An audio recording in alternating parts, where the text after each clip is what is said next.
Iran का हमला जारी है, ईरान का बदला जारी है।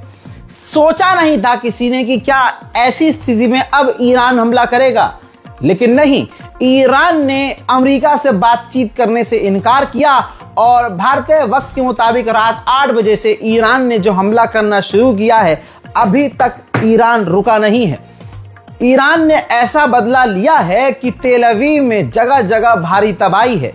इजराइल के राजधानी तेल अवीव में जगह जगह आग है। ईरान के हमले में इजराइल के एयर डिफेंस सिस्टम और अमेरिका का, या यूं कहूं पूरी दुनिया का सबसे खतरनाक एरो 3 एयर डिफेंस सिस्टम भी इजराइल में फेल हो गया है।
कहा जा रहा है कि इन तमाम हमलों में लगभग 30 से 35 इजरायली सेटलर्स इंजर्ड हैं। यह भी खबर है कि ईरान ने इजराइल के न्यूक्लियर साइट डिमोना को भी हिट किया है, उसके पास भी हमला किया है। यानी ईरान का जो नुकसान हुआ सो हुआ, लेकिन अब ईरान करो या मरो की स्थिति में काम कर रहा है।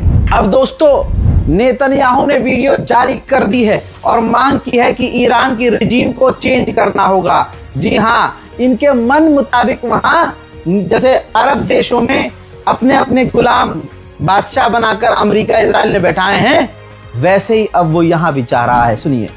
Tonight I wish to speak to you, the proud people of Iran. We're in the midst of one of the greatest military operations in history, Operation Rising Lion. The Islamic regime, which has oppressed you for nearly 50 years, threatens to destroy my country, the State of Israel. The objective of Israel's military operation is to remove this threat, both the nuclear threat and the ballistic missile threat to Israel. And as we achieve our objectives, we're also clearing the path for you to achieve your objective, which is freedom. In the past 24 hours, we've taken out top military commanders, senior nuclear scientists, the Islamic regime's most significant enrichment facility, and a large portion of its ballistic missile arsenal. More is on the way. The regime doesn't know what hit them. They don't know what will hit them.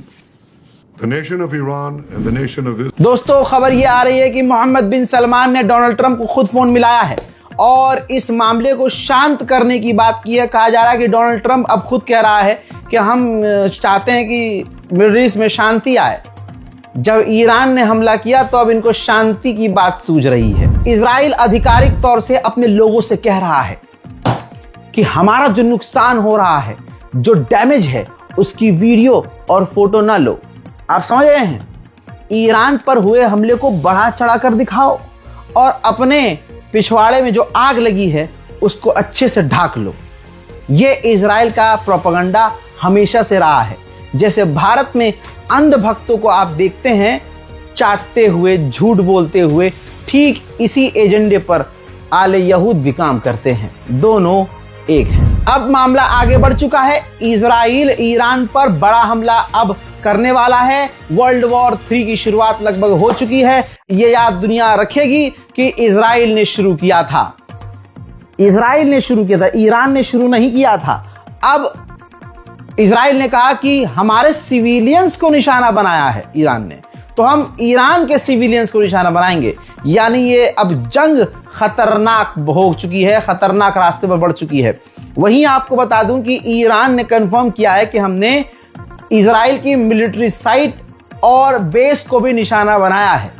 यानी Iran का चाहे जितना नुकसान हो गया है, लेकिन Iran पीछे नहीं हटा। ईरान को जो करना था उसने वो किया। जो 2 साल से गाजा के लोग हर दिन रो रहे थे, हर दिन तड़प रहे थे, 2 साल बाद उनके चेहरे पर मुस्कान आई है जब उन्होंने देखा कि जेरूशलम और इजराइल के दूसरे इलाके और तेल अवीव में ईरान की मिसाइलें आकर गिर रही हैं, तो गाजा के लोगों के चेहरों पर खुशियां नजर आई हैं।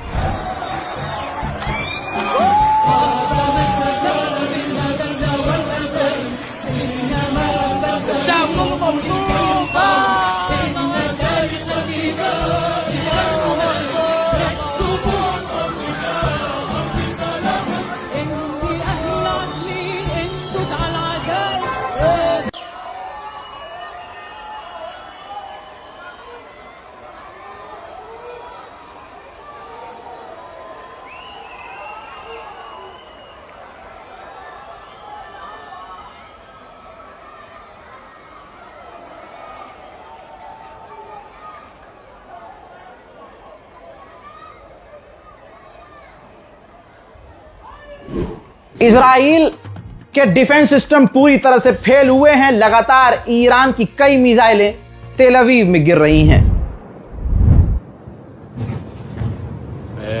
Okay.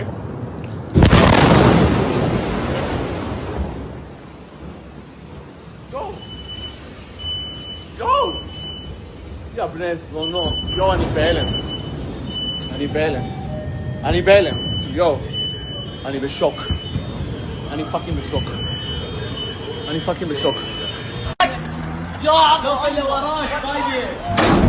अब इस हमले के बाद अगर आपने दोनों तस्वीर देखी होगी, मुझे पता है, जब इजराइल ने ईरान पर हमला कर दिया तो नेतन्याहू खुद भाग गया, बम फेंक के भाग गया। ऐसे ही लोगों से कह दिया शेल्टर में चले जाओ, सड़क पर नजर ना आओ। तो आले यहूद की यह औकात है कि हमला करके भाग जाते हैं और सामने से जब हमला होता है तब ये फरार होते हैं।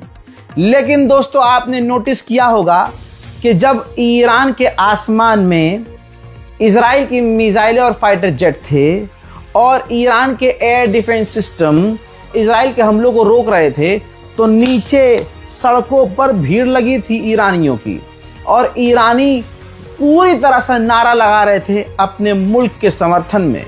यानी एक तरफ भीड़ डरी हुई भगौड़ी, एक तरफ गदीरी भीड़ जो अल्लाह का नाम लेकर, अहले बैत का नाम लेकर वहां टिकी हुई थी।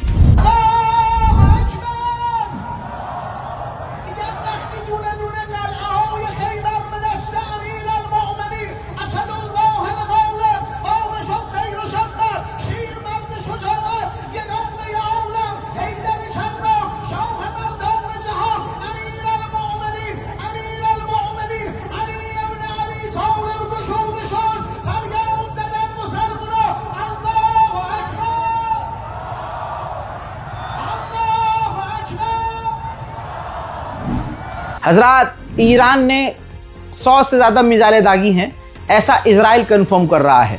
इजराइल ने कहा है कि हमने कई मिसाइलों को मार के गिराया है और कई मिस हुई हैं, ऑब्वियसली मिस हुई हैं, तभी तेल अवीव में भारी तबाही है। सबसे बड़ी खबर आपको एक और दे दूं, अमेरिकी F-35 दुनिया का सबसे खतरनाक फाइटर जेट माना जाता है। अभी तक तो 2 से 3 F-16 ईरान ने गिराए थे, अब F-35 भी इजराइल का मारकर गिराया है। रिपोर्ट यह है कि महिला फाइटर जेट को उड़ा रही थी, हमला कर रही थी। इजरायली पायलट, महिला पायलट को ईरान ने गिरफ्तार किया है, कैप्चर किया है। हालांकि दूसरी तरफ से इजराइल कह रहा है नहीं ऐसा नहीं हुआ। हाँ, ऐसा हुआ है दोस्तों, हुआ है, सबूत आ चुका है। एक सबूत मैं आप F-16 का पहले दिखा चुका हूं, जिसमें तस्वीर साफ नजर आ रही है। इसके बाद आपको पता है अमेरिका इजराइल कभी भी अपना नुकसान एक्सेप्ट नहीं करते। उधर ओमान और रशिया दोनों ही कह रहे हैं, दोनों से, ईरान, अमेरिका और इजराइल से, कि भाई बातचीत से मामला हल कर लो, बातचीत की टेबल पे आ जाओ और हम मीडिएशन भी करने को तैयार हैं। हजरात, कहने का मतलब इस रिपोर्ट में यह है, सारांश यह है कि ईरान ने बड़ा हमला किया, जवाबी कार्रवाई की, खामोश नहीं रहा और इजराइल को मुंहतोड़ जवाब भी दिया। इजराइल के एयर डिफेंस सिस्टम फेल हुए, इजराइल के फाइटर जेट गिरा दिए। अब और क्या चाहिए? फिर भी ईरान अभी भी खबर यह आ रही है कि लगातार हमले कर रहा है। आधी रात गुजर चुकी है और ईरान अभी भी इजराइल पर, तेल अवीव पर बमबारी कर रहा है। फिलहाल की इस रिपोर्ट में इतना ही। रिपोर्ट को शेयर कीजिए, चैनल को सब्सक्राइब कीजिए। जय हिंद।